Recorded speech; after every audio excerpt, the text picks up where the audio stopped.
Chodesh Tov, everybody.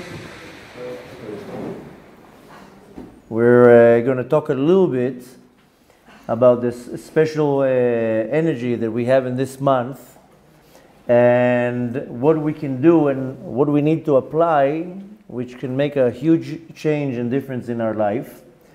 And we know, we learn it in many different times, that our soul has certain unique powers. The way how it says in Lashon Kodesh in Hebrew is kochot nefesh. And we specifically know that we have 10 kochot nefesh, corresponding to the 10 sfirot.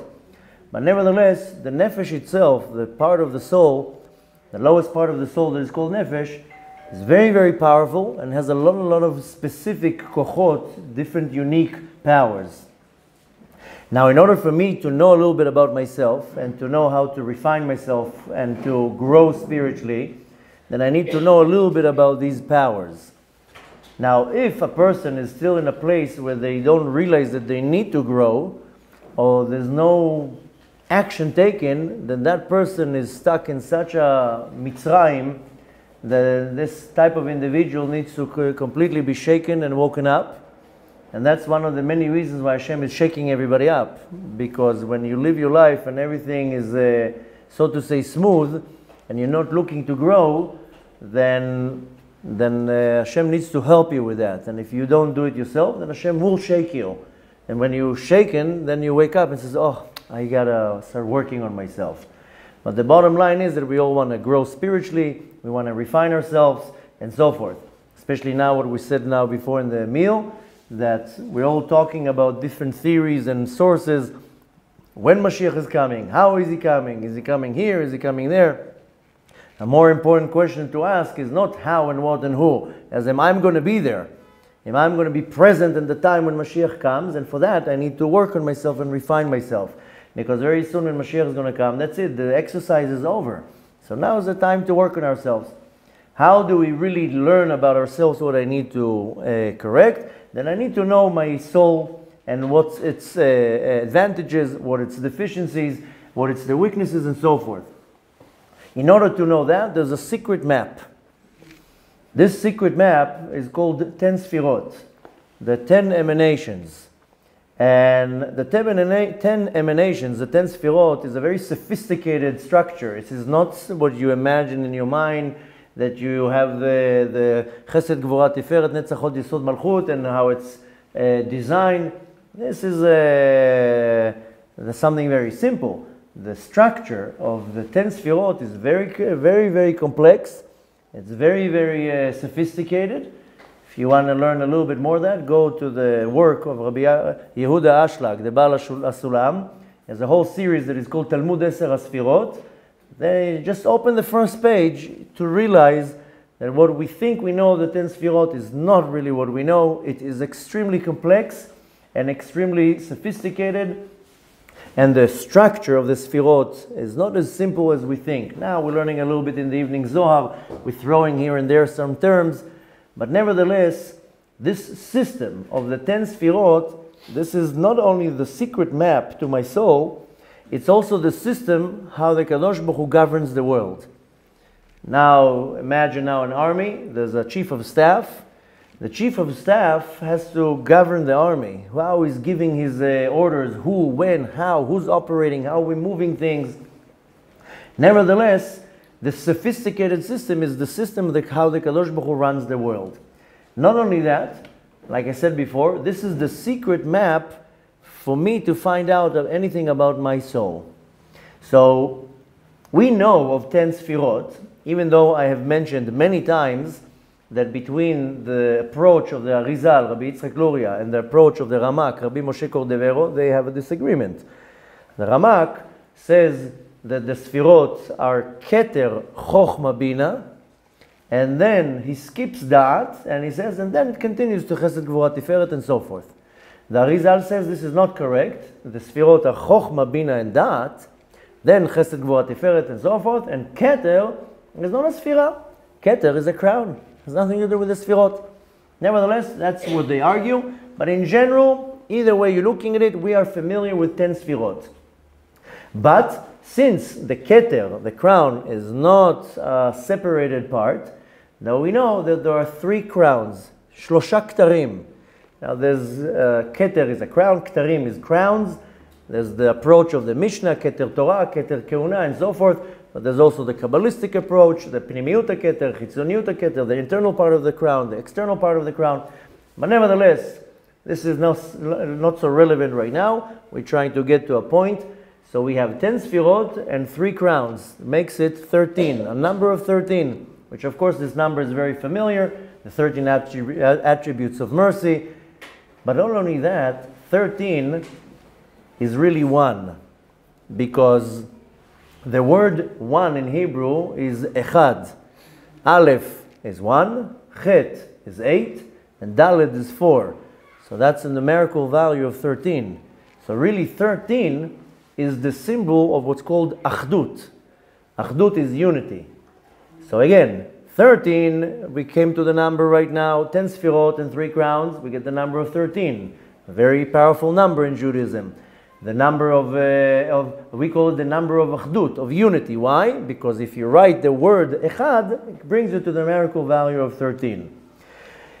Now, this already hints to us, because we're talking about Rosh Chodesh right now, we don't want to concentrate necessarily on the sfirot, but nevertheless, we have the number 13.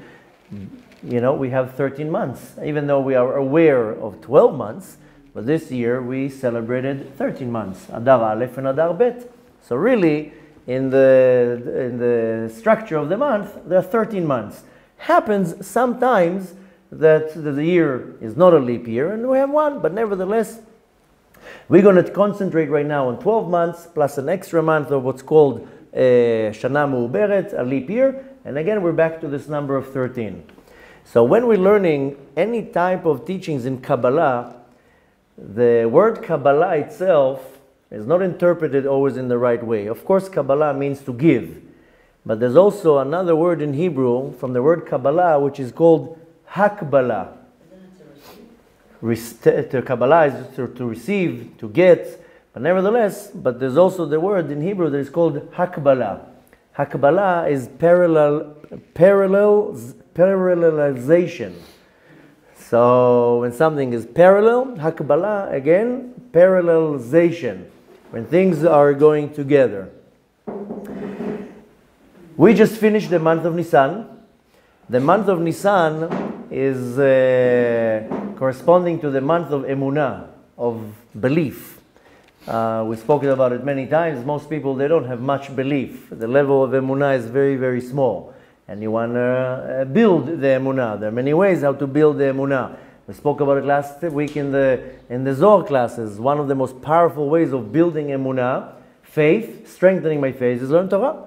Learn Torah, not half an hour a day, or an hour or half an hour a week. Learn 2 hours, 3 hours a day. You'll see your Emunah will be out of the roof. But nevertheless, the teachings of Kabbalah explains to us that every month has a certain sense. We always talk about it in the classes of our month. But nevertheless, we also have the 12 powers of the Nefesh. And the power of the Nefesh that is most dominating, the highest of all, is called the power of Emunah. When you have faith, you can do whatever you want. You are untouchable, and you can do almost anything with the power of faith. So, but unfortunately, to many people, the power of faith, the koach of Emunah, can be in exile. And then of course you need a Yetziat Mitzrayim. You need to go out of this Mitzrayim. Many people, sometimes in their life, they have strong faith, and then comes a hard period and their faith is shaking a little bit.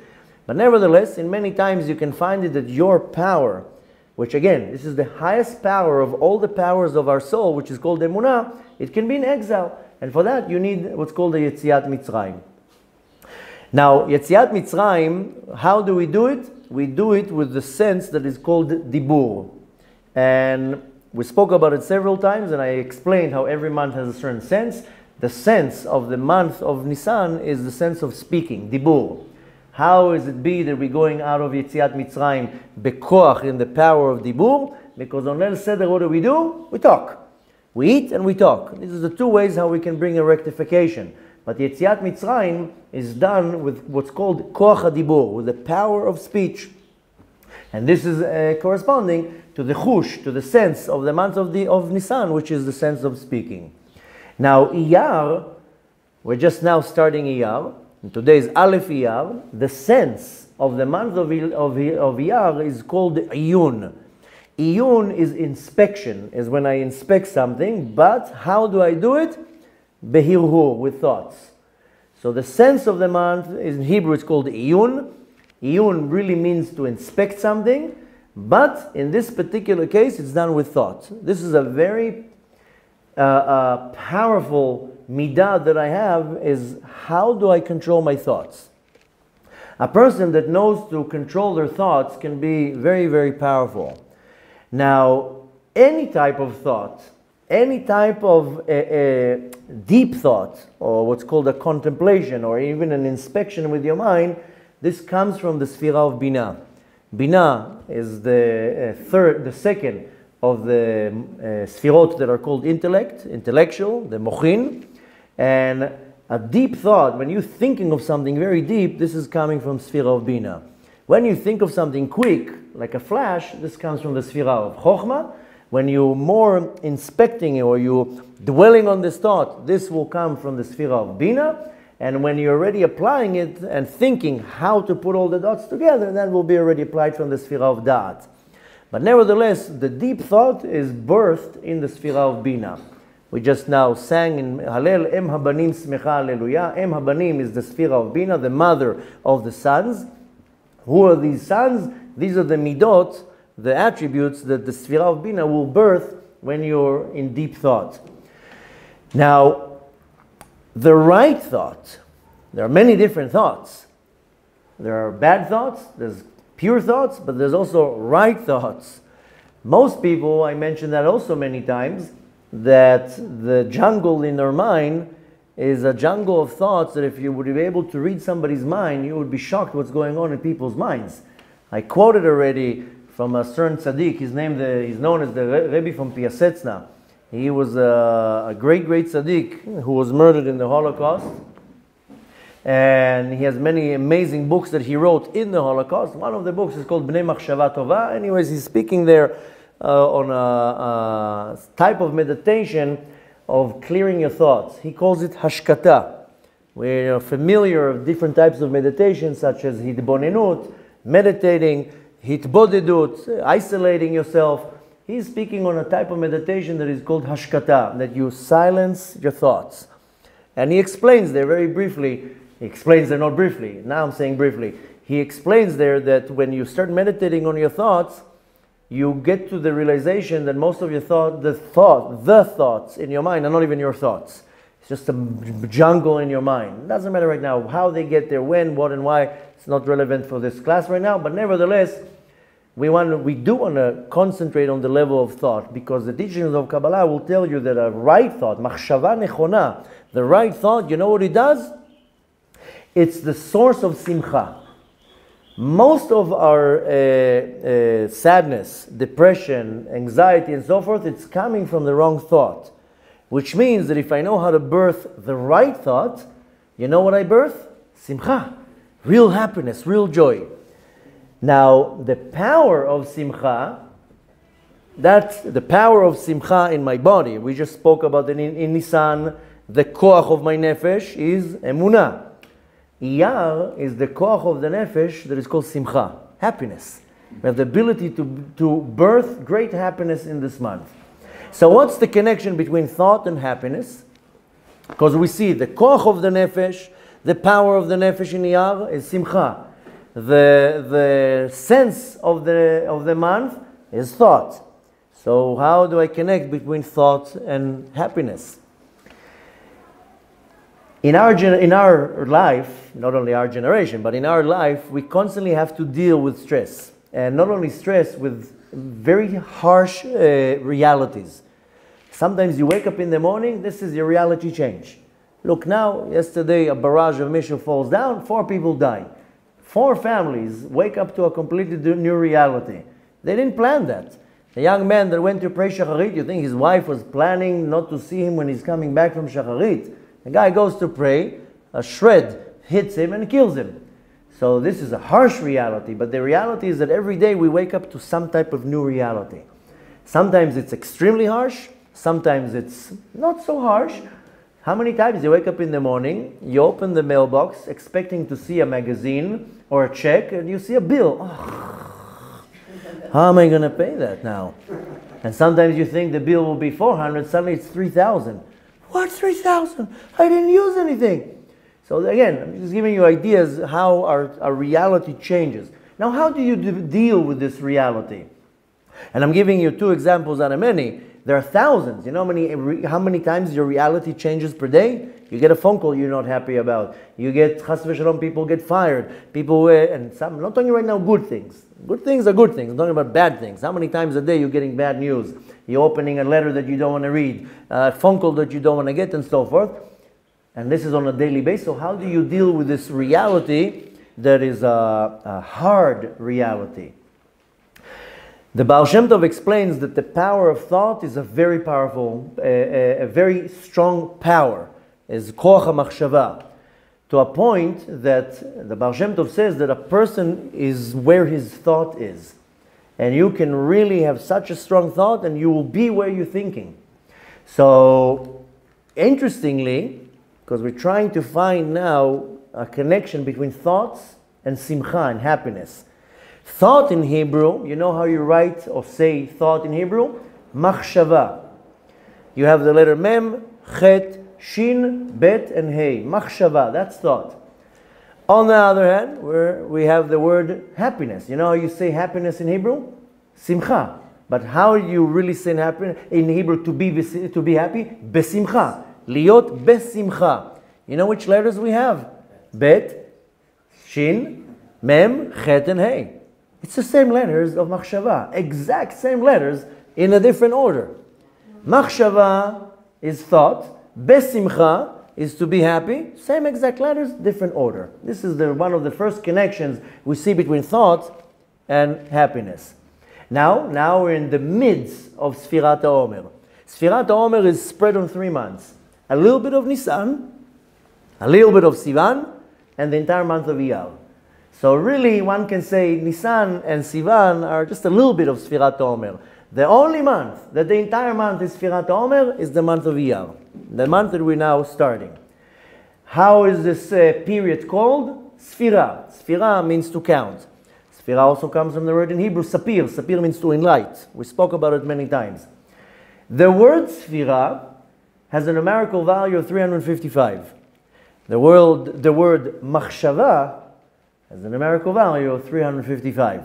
So the same numerical value of Sfira, which again, you can translate it as counting, because it's the month that we count, but Sfira means to enlight.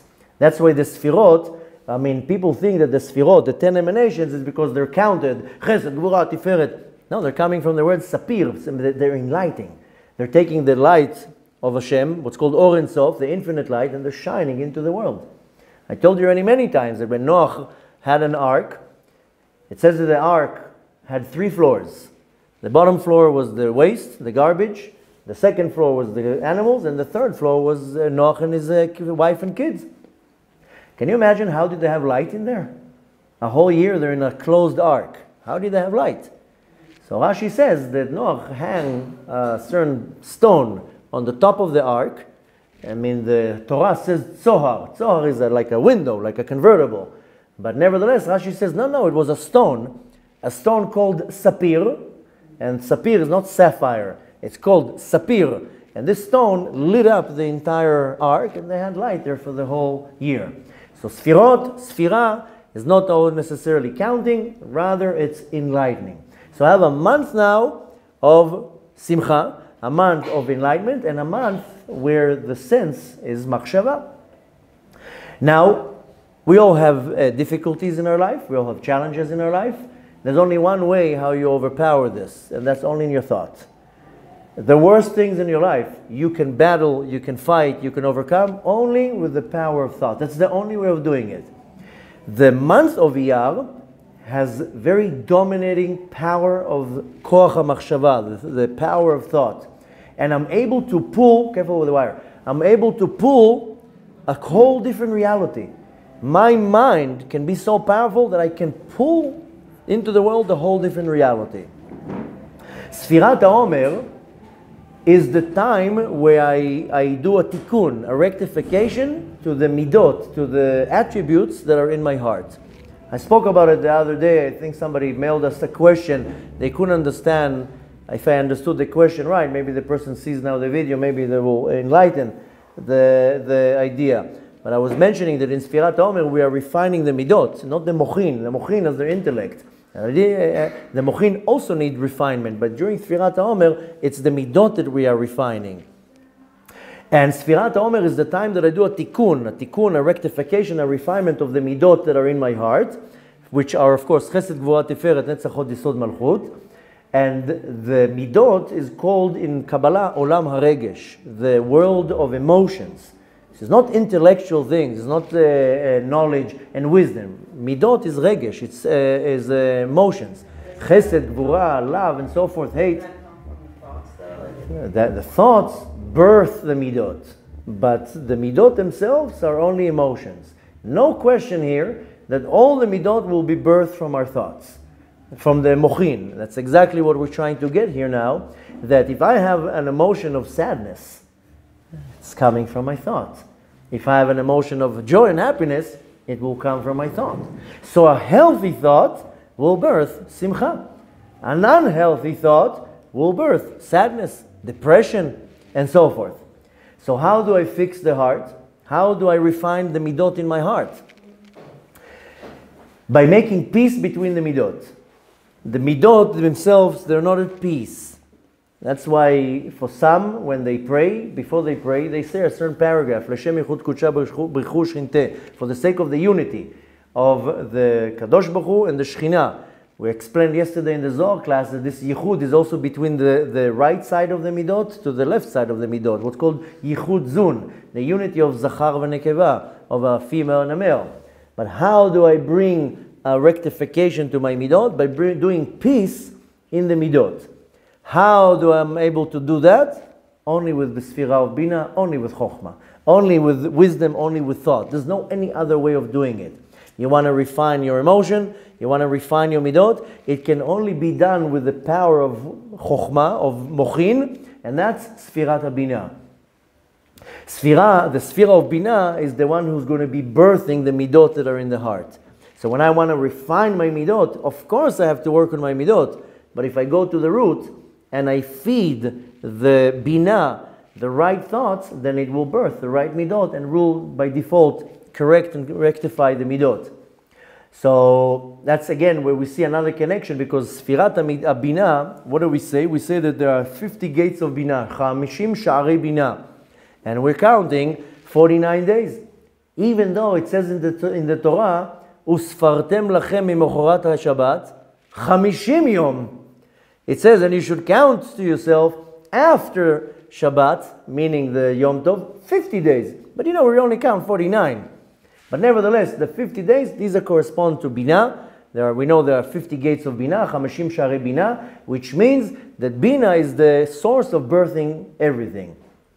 So if I apply a positive thought, then the midot that will be birthed from that will be positive midot. If I apply negative thought, then by default it will birth negative midot. That's the famous Hasidic quote, if you think good, then it will be good. What the Baal Shem Tov says, "B'makom she'adam choshev, sham hu nimtza." The place where a person is thinking, that's where he is. I'm sure you heard at least once the story once with the Baal Shem Tov. He was praying in a minyan, and the second that they finished praying the Tfilat Shmona Esrei, the Baal Shem Tov turns to the one next to him and tells him, "Shalom Aleichem." He tells him, "Shalom Aleichem. I'm here already for 45 minutes. What are you talking about, Shalom Aleichem?" He says, No. Your body's here. But now while you were praying Tfilat Shmona Esrei, you were in the market, you were here, you were there, and now you came back to shul." So the Baal Shem Tov says, "B'makom she'adam choshev, sham hu nimtza." Where you put your thought is, that's where you are. So again, when I birth the Sfira of Midah with positive thoughts, it will birth positive Midot. When I nourish the Sfirat Bina with negative thoughts, it will birth negative Midot. Very, very interestingly, in Hebrew, how do you say depression? In Hebrew, I know some will say dikaon, but in Hebrew, I'm sure you read it in one place or another. In Hebrew, it's called mara shchora, black mara. This is called heavy depression, sadness. And unfortunately, many people like that, they get depressed. All it takes is to get a phone call that they're not happy about, of the job that they applied, or the house they wanted to rent, or the individual they wanted to date, and boom, the person in 1 second, the reality drops from cheerful and happy to sad and depressed. Mara shchora is this heavy sadness. There are 4 marot: mara levana, aduma, yeruka, and shchora. One time I mentioned that once, and I promised to some people that I'll teach about it, with these 4 marot. So mara shchora, the black mara, this is sadness, heaviness, and depression. So if you're looking at the words mara shchora, in Hebrew it's written mem reish hey, mara, and shchora is shin, chet, vav, reish hey. Switch the order of the letters, you know what you get? Hirhur sameach, thoughts of happiness. And I told you already that the power of Iyar is iyun, is hirhur, is the thoughts.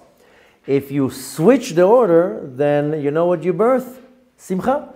If you are stuck in the mara shchora, it will birth sadness, depression, and needless to say, the person will fall into anxieties and fears and worrying and so forth. But in Iyar, I have the ability to tap into the power of my thoughts, so I'm able to nourish the Sfirat HaBinah with positive thoughts. When I'm nourishing Sfirat HaBinah with positive thoughts, it will birth positive midot. So instead of having midot, attributes of sadness, depression, anxiety, fear, worry, despair, and so forth, then I completely switch it and I have thoughts of simcha, of hope, of courage, of happiness, and so forth. And this is the power really what we can tap into in the month of Iyar. And it all boils down to have what's called a machshava tova, a good thought. So it starts with a situation that comes, then you take this Hasidic approach of think good will be good. Apply a good thought in everything, it will bring a good outcome. And it's not only about situations in my life. How many times a day, make yourself a list, how many times a day you're looking at a person, he behaves a certain way, and right away comes a thought. How many times that thought is positive, and how many times that thought is negative? Most people, that thought is negative. Look how he's talking. Look how he's dressed. Look how he's behaving. Why is he disturbing? Why is he doing this? This is also a machshava tova. You have to see how judgmental are you. Sometimes you don't even notice how your thoughts are just negative. Not too long ago we were sitting here, we were praying, and there was a certain individual that the entire prayer spoke. Spoke on the phone, spoke to this guy, spoke to this guy, spoke to that guy. At the end of the prayer, somebody said a word, and he said out loud, shh! And everybody turned around to him. He just spoke now for 45 minutes. All we heard is ta ta ta ta ta ta ta ta ta. And one person at the end just said one word, and he was like, shh! So that's how sometimes we don't see how we behave, we see how other people behave. So try to make once an exercise how you conduct your thoughts. And this is exactly what the Rabbi from Piasetzna is talking, is to learn how to focus on your own thoughts, to meditate on your thoughts. And you have to make an account. Is this thought a positive thought, or is this thought a negative thought? So when it comes to a situation in your life, in everything that happens, right away birth a good thought. No, everything will be good. Hashem Yazor. How am I going to pay this bill? Hashem will pay it. How am I going to get through this situation? Don't worry, Hashem will send me the solution. When you have a positive thought, you're already giving the opportunity to the universe to cater the solution. And not only that, how do I think of other people? Try to see how you think of other people when they behave. Your thoughts also have to be positive. The Mishnah says, Al tadin et chavecha ad shetagia lemekomo. Don't judge your friend till you come to his place.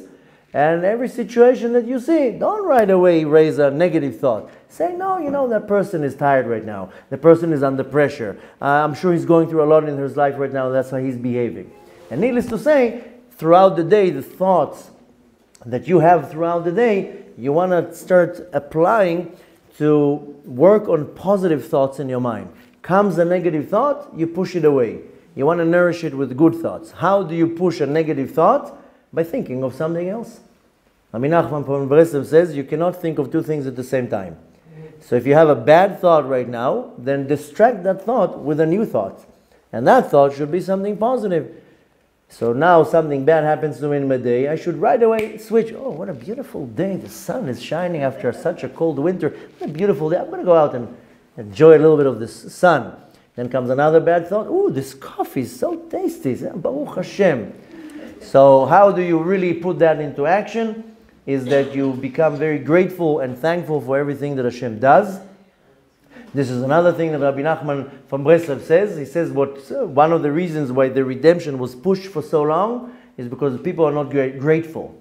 And if we would be grateful for the bad things that happen to us, by default it will hasten the coming of the Mashiach. So we want to apply that by becoming extremely grateful for everything that happens in my life. Don't look at the negative things in your life, rather look at the good things in your life. So next time that something bad happens in your life, don't focus on that. Right away you switch it and say, Baruch Hashem, I'm alive. Baruch Hashem, I can breathe. Baruch Hashem, I have teeth, I can eat. Baruch Hashem, I'm married, I have kids. Baruch Hashem, I have a house, I have parnasah. Don't look at the negative in your life. And if you need to look at it, then thank Hashem. Also thank you for that. Means that I have to do something. And even if Hashem throws at me a challenge, it's not only to make me stronger, it's to lead me to something. Now, if you fall to the temptation of the Yetzer Hara, then you get lost on the way. But when Hashem throws at you a challenge, you gotta understand that you know what it is? It's a hook. Like fishing. When you throw the fishing thing in the water, and the hook with the bait goes far away to get the fish, Hashem throws a challenge at you, because He says, go after the challenge. When you get there, there's something waiting for you. Now, if you complain all the way, you're going to get lost. You're not going to see where I'm taking you. If you thank Hashem for everything, you'll see that Hashem is leading you somewhere. Either for a good job, either for a relationship, either for whatever it is. I'll give you one example out of many. That one time I was placed with a certain challenge and I was invited to go somewhere, and I really did not want to go. But I took this approach, and I was like, okay, Hashem is already taking me there. And when I went to that place, then you know what happened that night? That I saw my wife for the first time. And if I would not go after this challenge and say, I don't want to deal with it, then I would stay home. But I was like, okay, Hashem wants me to go there. Let me see what's there. And my mind was a little bit open. When I got there, that's when I saw my wife for the first time. So the Kadosh Baruch Hu leads you to different places. To you, it looks like something bad. It looks like a challenge. Hashem says, no, I'm just leading you somewhere. Follow the bait right now. Don't get overwhelmed by the challenge. Thank the Kadosh Baruch Hu. Thank you for taking me where I need to go. Because the challenge will take me where I need to go. I don't even know how Hashem is leading me. So the key here is to be very thankful for everything. So it all boils down to how grateful I am, how thankful I am. Thank Hashem 20 times a minute, 20 times an hour, 20 times a day. Thank Hashem all the time for everything that He allows you to do. He allows you to say Birkat Hamazon, thank Him. He allows you to do a mitzvah, to put tefillin on, to do anything. Thank the Kadosh Baruch Hu with your own words. You don't have to say Baruch Atah Hashem. I thank Hashem for everything that I do. I put tefillin on. A minute before that, I say quietly, thank you. Sometimes even in my heart, thank you Hashem that you woke me up. That I didn't have a Yetzer Hara today and I woke up at 1 o'clock in the afternoon. How many times, men will relate with that. How many times? 2 o'clock in the afternoon, you didn't put tefillin on yet. Why? Yetzer Hara takes you. I don't want to put right now. And then you put tefillin on at 6 o'clock in the evening. So when I wake up in the morning, I say, Hashem, Baruch Hashem, somehow I rolled out of bed. It's unbelievable. And then not only that, you give me the cheshek, the desire to put tefillin on. Thank you, Hashem, thank you. You thank Hashem all day long, you create a positive energy around you and a total different reality. So now the month of Iyar, again, I told you the sense is hirhur, is thought. Then this is the opportunity to birth strong, healthy thoughts, which will by default birth good midot, good character traits and positive midot that will allow me to go through Sfirat Omer in the right way. But more than that, that the thought should birth a state of simcha. How do we bring any type of salvation, only simcha. Simcha poretzet geder. That's what the Talmud says. Joy and happiness can break any barrier. We have problems in our life, only for the Kadosh Baruch Hu, He wants us to go higher. So now is an opportunity in the month of Iyar to apply that. Baruch Hashem, if you didn't get notes, then watch the rerun. But you want to apply that, you want to apply that in your life. You have a whole month now to start nourishing good, healthy, positive thoughts to Sfirat HaBinah. It will birth only healthy and positive midot. You're going to be cheerful, you're going to be happy, you're going to have hope, you're going to be strong. Challenges will come, you'll brush them off. Okay, challenge. You know when the challenge disappears? When you ignore it. When you feed into the challenge, then that's when it becomes hard. When you totally brush it off, yeah, I'll deal with it later. You see that it wears off. So we want to take this opportunity of this month of Iyar. Iyar also has an interesting acronym. Aleph Yud Yud Reish is the acronym of Ani Hashem Rofecha. I am Hashem your healer. It's a time, very strong month for healing, mental healing, emotional healing, physical healing, for not only for us, for anybody else that we pray for. It's a very strong month because we just went out of Nisan, the second month in line between Pesach and Shavuot.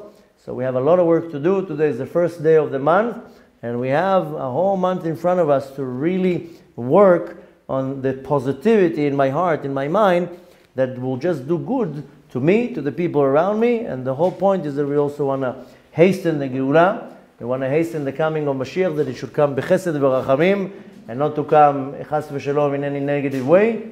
B'ezrat Hashem, we should all merit to have a positive month, a healthy month, a healing month, a month of simcha, true simcha shebalev, ultimate simcha. And needless to say, we should all be blessed to enjoy and to experience the real true simcha. That's going to happen very soon when Mashiach is going to come. Have a beautiful, beautiful, successful month.